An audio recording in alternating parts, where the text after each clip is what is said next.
नमस्कार, मैं हूं अंकुर और आप देख रहे हैं सत्य हिंद। एक नजर अब तक की सुर्खियों पर। कांग्रेस के वरिष्ठ नेता जी परमेश्वर ने आज पार्टी के केंद्रीय नेतृत्व को आगाह किया है कि अगर किसी दलित को डिप्टी सीएम का पद नहीं दिया गया तो इसकी प्रतिकूल प्रतिक्रिया होगी और ये पार्टी के लिए मुसीबत बन जाएगा। बता दें 71 वर्षीय जी परमेश्वर जो कि एक दलित हैं, वो एचडी कुमारस्वामी के नेतृत्व वाली कांग्रेस जेडीएस गठबंधन सरकार के दौरान डिप्टी सीएम थे। बता दें कांग्रेस द्वारा सिद्धरमैया के मुख्यमंत्री और डीके शिवकुमार के एकमात्र डिप्टी सीएम होने की घोषणा के घंटों बाद उनकी ये चेतावनी आई है। कांग्रेस महासचिव केसी वेणुगोपाल ने आज गुरुवार को एक प्रेस कॉन्फ्रेंस में कहा कि कांग्रेस पर्यवेक्षकों की रिपोर्ट, कर्नाटक के कांग्रेस विधायकों की राय के आधार पर पार्टी के शीर्ष नेतृत्व ने सिद्धरमैया को मुख्यमंत्री और डीके शिवकुमार को डिप्टी सीएम बनाने का फैसला किया है। हालांकि आज शाम बेंगलुरु में विधायक दल की बैठक में सारी औपचारिकता पूरी होगी। वेणुगोपाल ने कहा कि शिवकुमार संसदीय चुनाव के अंत तक पीसीसी अध्यक्ष के रूप में बने रहेंगे। मुख्यमंत्री, उप मुख्यमंत्री और मंत्रियों के समूह को 20 मई को शपथ दिलाई जाएगी। प्रेस कॉन्फ्रेंस के दौरान डीके शिवकुमार का ट्वीट भी सामने आया, जिसमें उन्होंने कहा कि कर्नाटक के हित में फैसला लिया गया है। कर्नाटक कांग्रेस प्रमुख डीके शिवकुमार ने गुरुवार को कहा कि वे कांग्रेस के व्यापक हित में उप मुख्यमंत्री बनने पर सहमत हुए हैं। डीके ने कहा कि कांग्रेस पार्टी की कर्नाटक के लोगों के सामने हमारी प्रतिबद्धता है। संसदीय चुनाव आगे हैं, इसलिए मुझे एआईसीसी अध्यक्ष और गांधी परिवार के सामने झुकना होगा। पार्टी के व्यापक हित में मैं इस फॉर्मूले से सहमत हूं और क्यों नहीं होना चाहिए, क्योंकि कभी कभी बर्फ को भी ब्रेक होना चाहिए। अंततः कर्नाटक के लोगों के प्रति हमारी जो प्रतिबद्धता है उसके प्रति हमारी जिम्मेदारी है और हमें इसे पूरा करना है। कर्नाटक कांग्रेस के अध्यक्ष और सीएम पद की रेस में शामिल और बाद में डिप्टी सीएम के लिए चुने गए डीके शिवकुमार ने कहा है कि वो निराश नहीं है।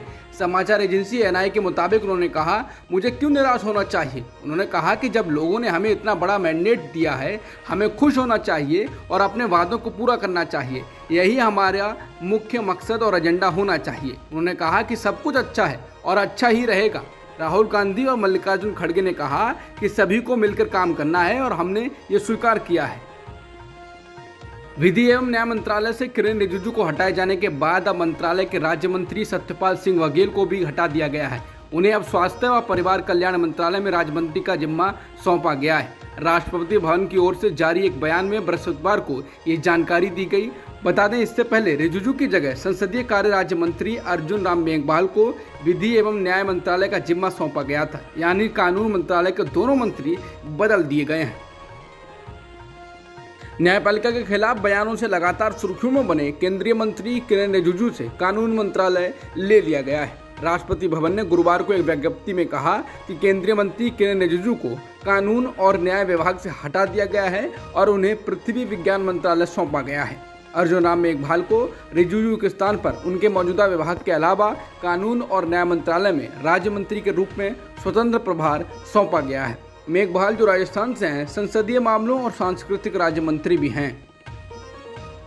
कानून मंत्रालय से हटाए जाने के बाद किरेन रिजिजू ने गुरुवार को ट्वीट कर कहा कि प्रधानमंत्री नरेंद्र मोदी के दिशा निर्देश में विधि और न्याय मंत्री के रूप में काम करना उनके लिए सम्मान की बात थी और ये उनके लिए एक बड़ा मौका था।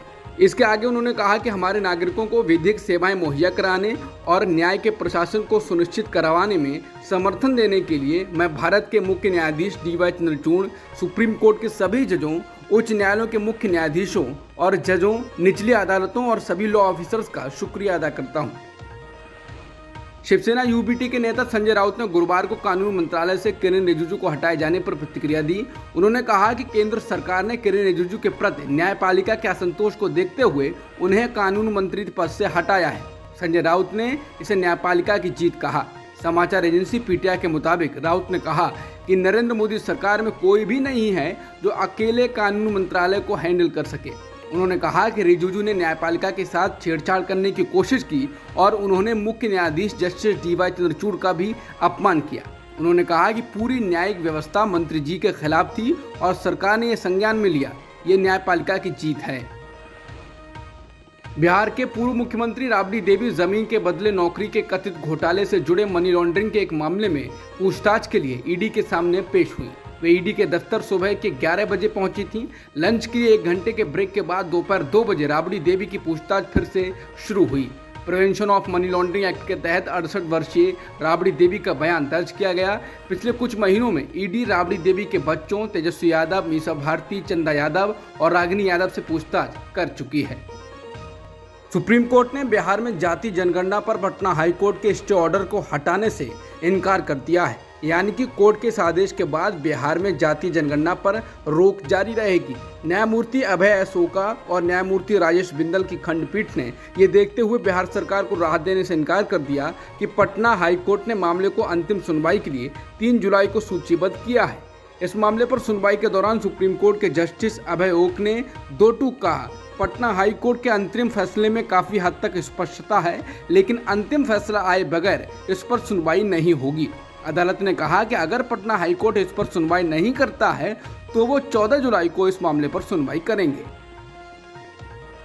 सुप्रीम कोर्ट ने गुरुवार को फिल्म द केरला स्टोरी पर पश्चिम बंगाल सरकार के प्रतिबंध पर रोक लगा दी है। इसके साथ ही इसने कहा कि फिल्म के प्रदर्शन के दौरान कानून और व्यवस्था बनाए रखने राज्य सरकार की जिम्मेदारी है।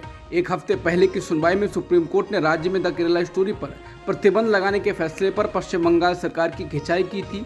पश्चिम बंगाल में इस फिल्म के प्रदर्शन पर प्रतिबंध लगाए जाने के बाद इसके निर्माताओं ने सुप्रीम कोर्ट का दरवाजा खटखटाया था। इसी मामले में सुनवाई करते हुए सुप्रीम कोर्ट ने ये फैसला दिया है। सुप्रीम कोर्ट ने गुरुवार को दिल्ली दंगों की साजिश मामले में उमर खालिद द्वारा दायर जमानत याचिका पर दिल्ली पुलिस को नोटिस जारी किया। बार एंड बेंच के मुताबिक जस्टिस एएस बोपन्ना और हेमा कोहली की बेंच ने दिल्ली पुलिस से जवाब मांगा और मामले को 6 सप्ताह के बाद आगे के विचार के लिए पोस्ट कर दिया है। हालांकि बेंच ने खालिद को तत्काल सुनवाई के लिए वैकेशन बेंच में जाने की छूट दे दी है।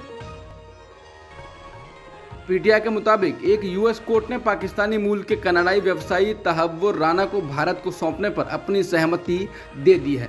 सारी कार्रवाई अमेरिकी सरकार के माध्यम से होगी।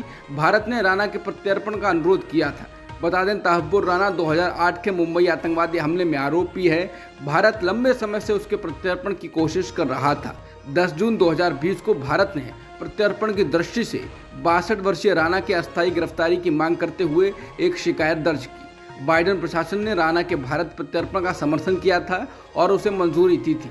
इसके बाद अमेरिकी अदालत ने कनाडाई व्यवसायी तहव्वुर राना को भारत में प्रत्यर्पित करने की अनुमति दी। आर्यन खान मामले में एनसीबी के पूर्व अधिकारी समीर वानखेड़े को दिल्ली हाईकोर्ट से राहत मिल गई है। अदालत ने समीर वानखेड़े के खिलाफ किसी भी दंडात्मक कार्रवाई पर 5 दिनों के लिए रोक लगा दी है। ये मामला कार्डिलिया क्रूज ड्रग्स केस में कथित रूप से 25 करोड़ रुपए की घूस मांगने से जुड़ा हुआ है। हालांकि सीबीआई ने समीर वानखेड़े को आज पूछताछ के लिए बुलाया है। बता दें, इस मामले में सीबीआई ने समीर वानखेड़े सहित 4 लोगों को अभियुक्त बनाया हुआ है। सुप्रीम कोर्ट ने तमिलनाडु सरकार के उस कानून को वैध करार दिया जिसमें जलीकट्टू को एक खेल के तौर पर मान्यता दी गई है। कोर्ट ने कहा कि न्यायिक प्रणाली का हिस्सा सांस्कृतिक विरासतें न हों। सुप्रीम कोर्ट के जस्टिस के.एम. जोसेफ के नेतृत्व वाली 5 जजों की संविधान पीठ ने एकमत से निर्णय सुनाते हुए महाराष्ट्र में होने वाली बैलगाड़ी की दौड़ों की मान्यता भी बरकरार रखी। कोर्ट ने कहा है कि तमिलनाडु का जानवरों के साथ क्रूरता कानून संशोधन 2017 जानवरों को होने वाले दर्द और पीड़ा को काफ़ी हद तक कम कर देता है। सुप्रीम कोर्ट के एक संविधान बेंच ने इन संशोधनों की संवैधानिकता को चुनौती देने वाली याचिकाओं को खारिज कर दिया। पीटीआई प्रमुख इमरान खान ने दोहराया है कि उन्हें फिर से गिरफ्तार किया जा सकता है और ये किसी भी समय हो सकता है। कल के बाद अपने पहले साक्षात्कार में बात करते हुए इमरान ने कहा कि पुलिस अभी भी उनके आवास को घेरे हुए है, लेकिन उतनी बड़ी संख्या में नहीं है जिससे कल रात थी। इसके साथ ही कुछ लोगों ने पीटीआई को छोड़ने का भी ऐलान किया है। पीटीआई के मलिक अमीन असलम ने पार्टी छोड़ने का ऐलान किया है। इस्लामाबाद में एक संवाददाता सम्मेलन को संबोधित करते हुए उन्होंने कहा कि पार्टी एक विनाशकारी रास्ते पर चल पड़ी है और उनका अब इस पार्टी से कोई लेना देना नहीं है।